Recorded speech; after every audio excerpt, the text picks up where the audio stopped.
بسم الله الرحمن الرحيم. الحمد لله الذي أنزل على عبده الكتاب ولم يجعل له عوجا قيما لينذر بأسا شديدا من لدنه ويبشر المؤمنين الذين يعملون الصالحات أن لهم أجرا حسنا ماكثين فيه أبدا وينذر الذين قالوا اتخذ الله ولدا ما لهم به من علم ولا لآبائهم كبرت كلمة تخرج من أفواههم إن يقولون إلا كذبا فلعلك باخع نفسك على آثارهم إن لم يؤمنوا بهذا الحديث أسفا إنا جعلنا ما على الأرض زينة لها لنبلوهم أيهم أحسن عملا وإنا لجاعلون ما عليها صعيدا جرزا أم حسبت أن أصحاب الكهف والرقيم كانوا من آياتنا عجبا إذ أوى الفتية إلى الكهف فقالوا ربنا آتنا من لدنك رحمة وهيئ لنا من أمرنا رشدا فضربنا على آذانهم في الكهف سنين عددا ثم بعثناهم لنعلم أي الحزبين أحصى لما لبثوا أمدا نحن نقص عليك نبأهم بالحق إنهم فتية آمنوا بربهم وزدناهم هدى وربطنا على قلوبهم إذ قاموا فقالوا ربنا رب السماوات والأرض لن ندعو من دونه إلها لقد قلنا إذا شططا هؤلاء قوم اتخذوا من دونه آلهة لولا يأتون عليهم بسلطان بين فمن أظلم ممن افترى على الله كذبا وإذ اعتزلتموهم وما يعبدون إلا الله فأووا إلى الكهف ينشر لكم ربكم من رحمته ويهيئ لكم من أمركم مرفقا وترى الشمس إذا طلعت تزاور عن كهفهم ذات اليمين وإذا غربت تقرضهم ذات الشمال وهم في فجوة منه ذلك من آيات الله من يهد الله فهو المهتد ومن يضلل فلن تجد له وليا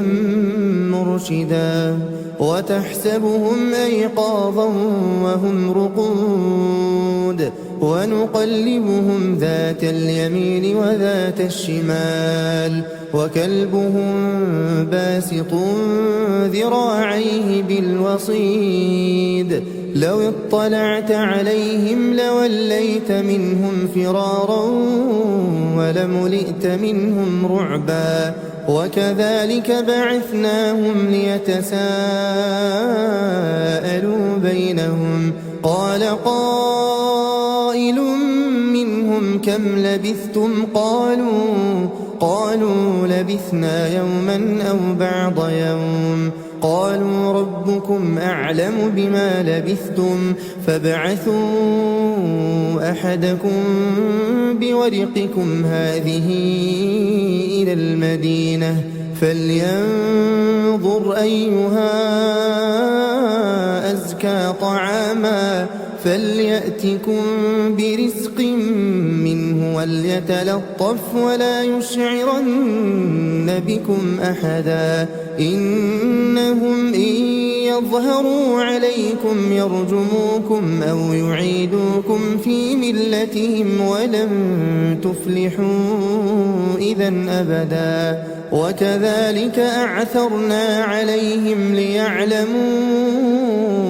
أن وعد الله حق وأن الساعة لا ريب فيها إذ يتنازعون بينهم أمرهم فقالوا بنوا عليهم بنيانا ربهم أعلم بهم قال الذين غلبوا على أمرهم لنتخذن عليهم مسجدا سيقولون ثلاثة رابعهم كلبهم ويقولون خمسة سادسهم كلبهم رجما بالغيب ويقولون سبعة وثامنهم كلبهم قل ربي أعلم بعدتهم ما يعلمهم إلا قليل فلا تمار فيهم إلا مراء ظاهرا ولا تستفت فيهم منهم أحدا ولا تقولن لشيء إني فاعل ذلك غدا إلا أن يشاء الله واذكر ربك إذا نسيت وقل عسى أن يهديني ربي لأقرب من هذا رشدا ولبثوا في كهفهم 300 سنين وازدادوا 9 قل الله أعلم بما لبثوا له غيب السماوات والأرض أبصر به وأسمع ما لهم من دونه من ولي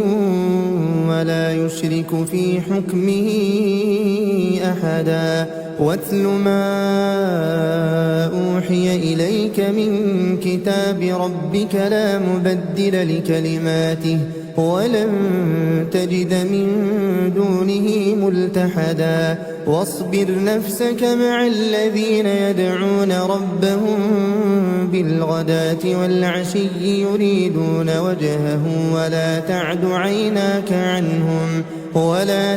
عيناك عنهم تريد زينة الحياة الدنيا ولا تطع من أغفلنا قلبه عن ذكرنا واتبع هواه وكان أمره فرطا وقل الحق من ربكم فمن شاء فليؤمن ومن شاء فليكفر إنا أعتدنا للظالمين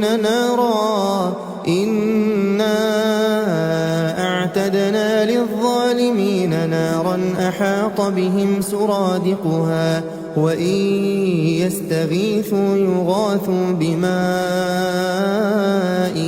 كالمهل يشوي الوجوه بئس الشراب وساءت مرتفقا إن الذين آمنوا وعملوا الصالحات إنا لا نضيع أجر من أحسن عملا أولئك لهم جنات عدن تجري من تحتهم الأنهار يحلون فيها من أساور من ذهب ويلبسون ثيابا خضرا من سندس واستبرق متكئين فيها على الأرائك نعم الثواب وحسنت مرتفقا واضرب لهم مثل الرجلين جعلنا لأحدهما جنتين من أعناب وحففناهما بنخل وجعلنا بينهما زرعا كلتا الجنتين آتت أكلها ولم تظلم منه شيئا وفجرنا خلالهما نهرا وكان له ثمر فقال لصاحبه وهو يحاوره أنا أكثر منك مالا وأعز نفرا ودخل جنته وهو ظالم لنفسه قال ما أظن أن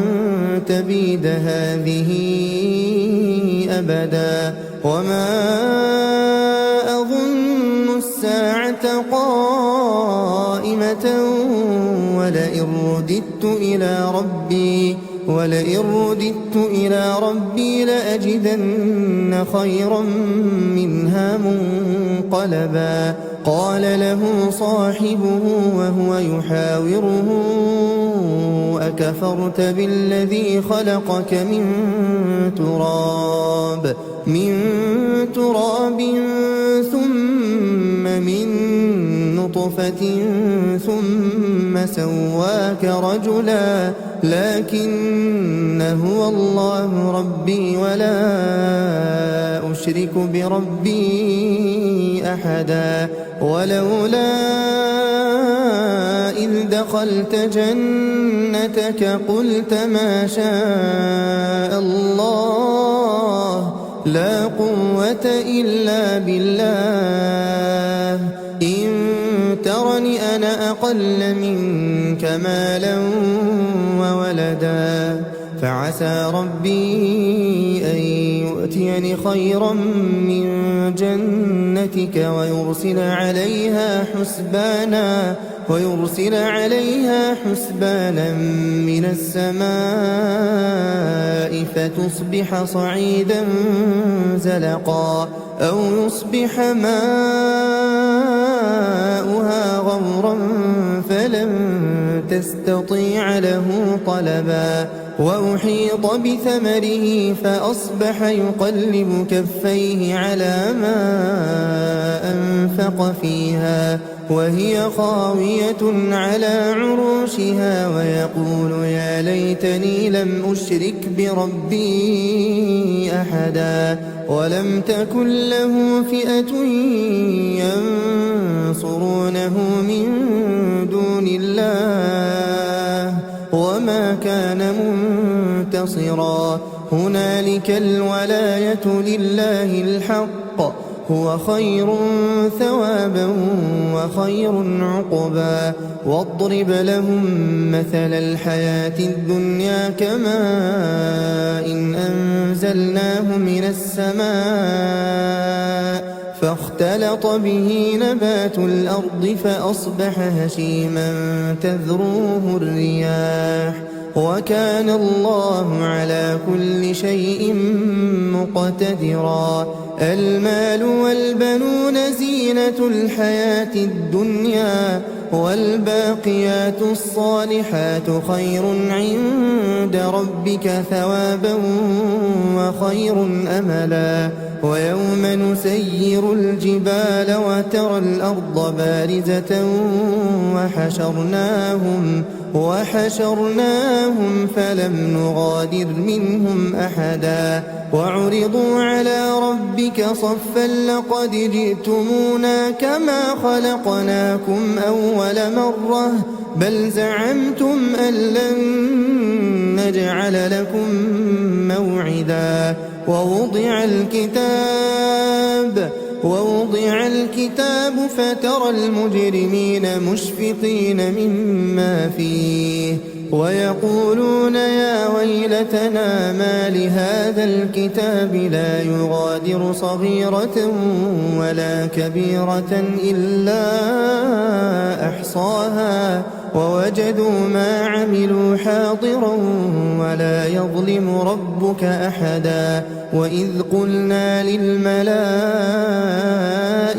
اسجدوا لآدم فسجدوا إلا إبليس كان من الجن ففسق عن أمر ربه أفتتخذونه وذريته أولياء من دوني وهم لكم عدو بئس للظالمين بدلا ما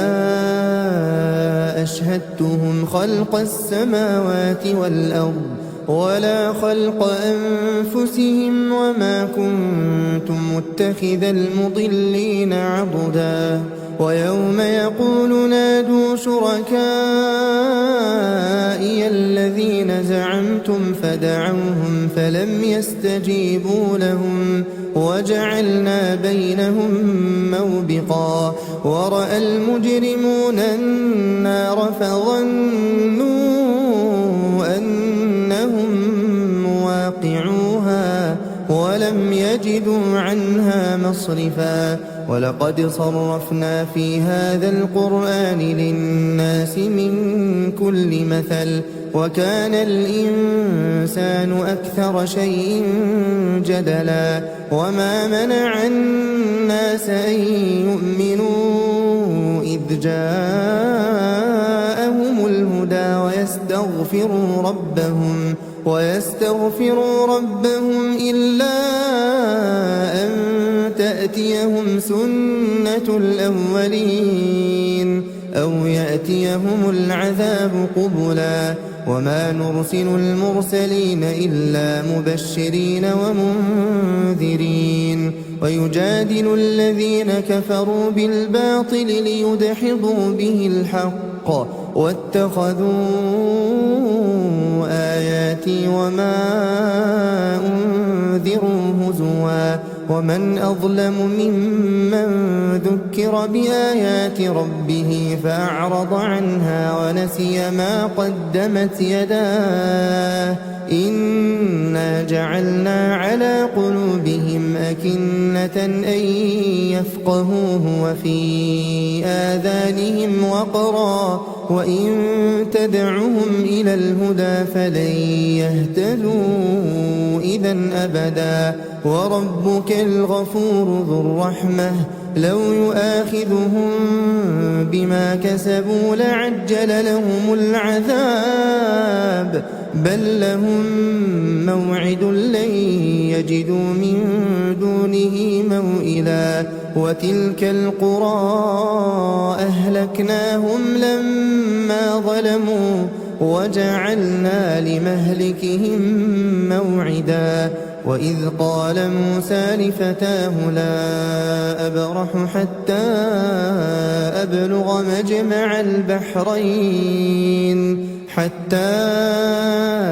أبلغ مجمع البحرين أو أمضي حقبا فلما بلغا مجمع بينهما نسيا حوتهما فاتخذ سبيله في البحر سربا فلما جاوزا قال لفتاه آتنا غداءنا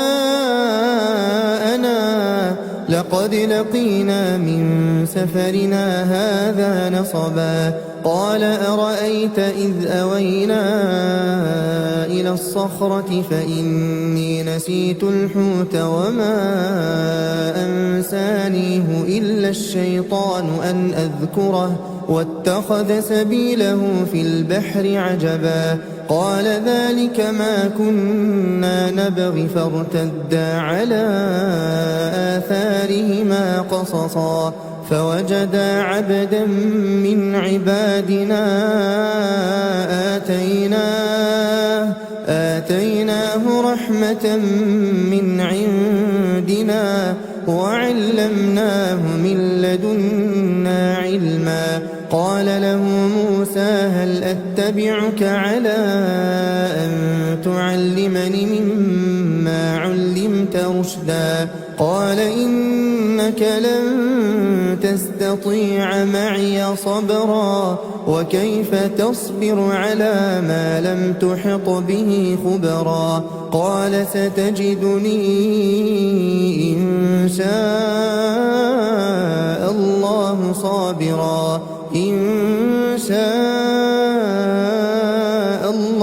صابرا ولا قال فإن اتبعتني فلا تسألني عن شيء حتى أحدث لك منه ذكرا فانطلقا حتى إذا ركبا في السفينة خرقها قال أخرقتها لتغرق أهلها لقد جئت شيئا إمرا قال ألم أقل إنك لن تستطيع معي صبرا قال لا تؤاخذني بما نسيت ولا ترهقني من أمري عسرا فانطلقا حتى إذا لقيا غلاما فقتله قال أقتلت نفسا زكية بغير نفس لقد جئت شيئا نكرا قال ألم أقل لك إنك لن تستطيع معي صبرا قال إن سألتك عن شيء بعدها فلا تصاحبني قد بلغت من لدني عذرا فانطلقا حتى إذا أتيا أهل قرية استطعما أهلها فأبوا أن يضيفوهما فوجدا فيها جدارا يريد أن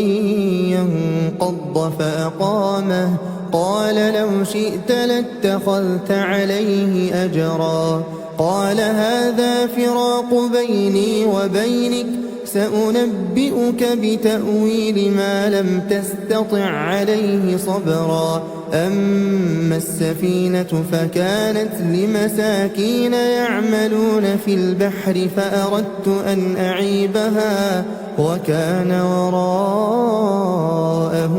ملك يأخذ كل سفينة غصبا وأما الغلام فكان أبواه مؤمنين فخشينا أن يرهقهما طغيانا وكفرا فأردنا أن يبدلهما ربهما خيرا منه زكاة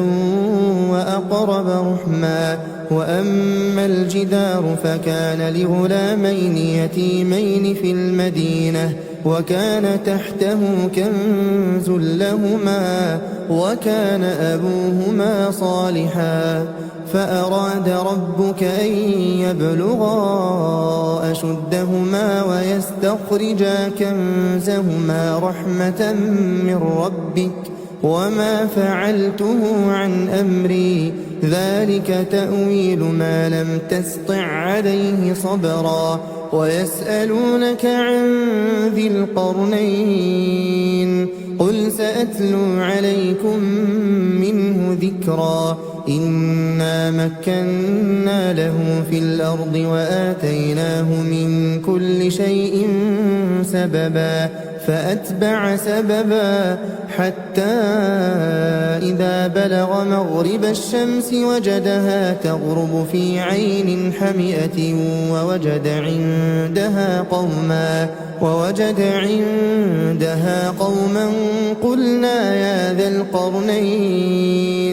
قلنا يا ذا القرنين إما أن تعذب وإما أن تتخذ فيهم حسنا قال أما من ظلم فسوف نعذبه ثم يرد إلى ربه فيعذبه عذابا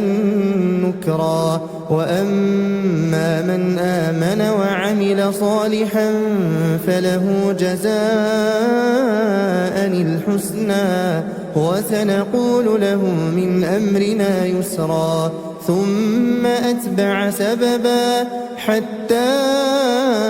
إذا بلغ مطلع الشمس وجدها تطلع على قوم لم نجعل لهم من دونها سترا كذلك وقد أحطنا بما لديه خبرا ثم أتبع سببا حتى إذا بلغ بين السدين وجد من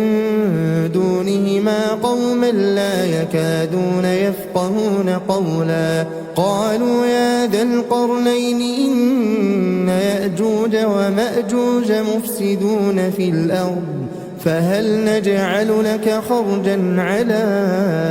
أن تجعل بيننا وبينهم سدا قال ما مكني فيه ربي خير فأعينوني بقوة أجعل بينكم وبينهم ردما آتوني زبر الحديد حتى إذا ساوى بين الصدفين قال انفخوا حتى إذا جعله نارا قال آتوني أفرغ عليه قطرا فما استطاعوا أن يظهروه وما استطاعوا له نقبا قال هذا رحمة من ربي فإذا جاء وعد ربي جعله دكاء وكان وعد ربي حقا وتركنا بعضهم يومئذ يموج في بعض ونفخ في الصور فجمعناهم جمعا وعرضنا جهنم يومئذ للكافرين عرضا الذين كانت أعينهم في غطاء عن ذكري وكانوا لا يستطيعون سمعا أفحسب الذين كفروا أن يتخذوا عبادي من دوني أولياء إنا أعتدنا جهنم للكافرين نزلا قل هل ننبئكم بالأخسرين أعمالا الذين ضل سعيهم في الحياة الدنيا وهم يحسبون أنهم يحسنون صنعا أولئك الذين كفروا بآيات ربهم ولقائه فحبطت أعمالهم فلا نقيم لهم يوم القيامة وزنا ذلك جزاؤهم جهنم بما كفروا واتخذوا آياتي ورسلي هزوا إن الذين آمنوا وعملوا الصالحات كانت لهم جنات الفردوس نزلا خالدين فيها لا يبغون عنها حولا قل لو كان البحر مدادا لكلمات ربي لنفد البحر قبل أن تنفد كلمات ربي ولو جئنا بمثله مددا قل إنما أنا بشر مثلكم يوحى إلي أنما إلهكم إله واحد فمن كان يرجو لقاء ربه فليعمل عملا